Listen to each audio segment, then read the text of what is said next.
তোর বাজি পোড়ানো হলো? নিচে নামবি নাকি? আমি জানা তোর মাকে ডেকে নিয়ে আয়। কি নিচে একা একা বসে করে বল? এই দূর, আমি যেতে পারছি না, গেলেই এক গাদা কাজ দিই। নিচে যাই, কাজ না দিল এক গাদা কথা তো শোনা। এই আমি যাই, আমি ডেকে আনতে পারি। যাও না, কামড়ে দেবে।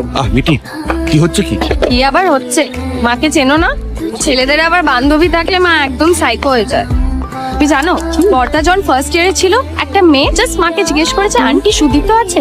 মা তার পুষ্টি বার করে তাকে অ্যানালাইজ করে ইন্টারোগেট করে ভাত খাইয়ে বাড়ি পাঠিয়েছে, ঠিক আছে? তারপরে এত কাণ্ড করে বললো এই মেয়েটা নাকি মিমোর বউ হতে পারে না। ভাবতে পারছো? সিরিয়াসলি? মিটি, কি হচ্ছে কি? বৈশালী, তুমি ওর কথা একদম কান দিন না। মিটি সবকিছু বাড়িয়ে দিই। একদমই না, আমি সত্যি কথা বলি। এখন তো ছোটদা বিদেশ চলে যাচ্ছে বলে তার আবদার রাখার জন্য মা তোমাকে আস্ত রেখেছে, বুঝলে? তার মানে? মানে যাও গিয়ে দেখো কি হয়। ওকে।